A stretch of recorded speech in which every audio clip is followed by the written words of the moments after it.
En route, Julie. On ferait mieux de retourner à la caserne. Le colonel Boyce doit superviser une séance d'entraînement aujourd'hui. C'est bon, démarre.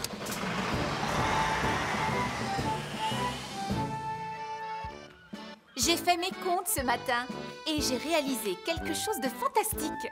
La prochaine personne qui poussera cette porte deviendra notre millionième client. Waouh, ça fait beaucoup? Bien sûr que c'est beaucoup. 1 million, ça fait des centaines et des centaines de milliers.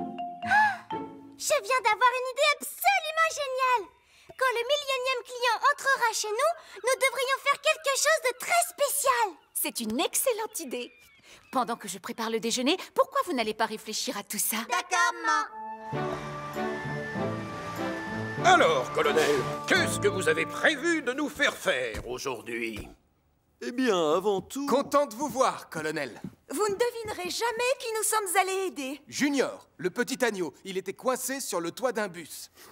Oh, mes chers amis, en mission, on voit de tout, croyez-en mon expérience.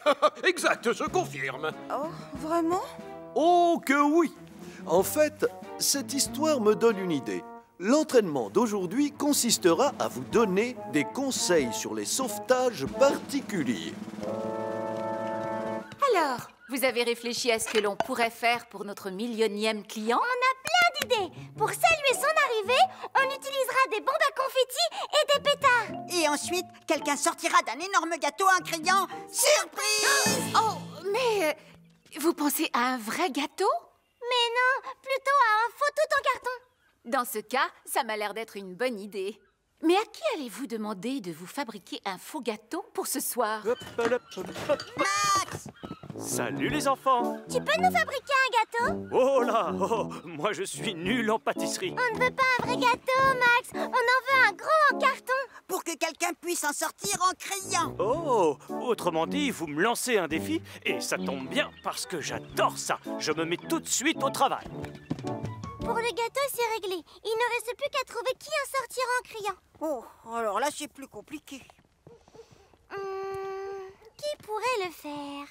J'ai trouvé. Pourquoi pas moi? Regarde. Surprise!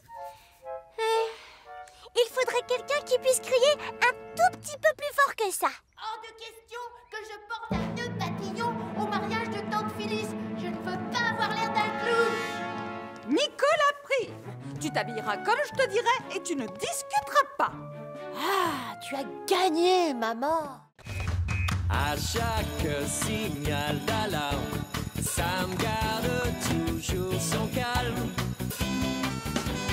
Crie très fort au moindre danger. Sam sera là pour te sauver, sans hésitation, sans peur.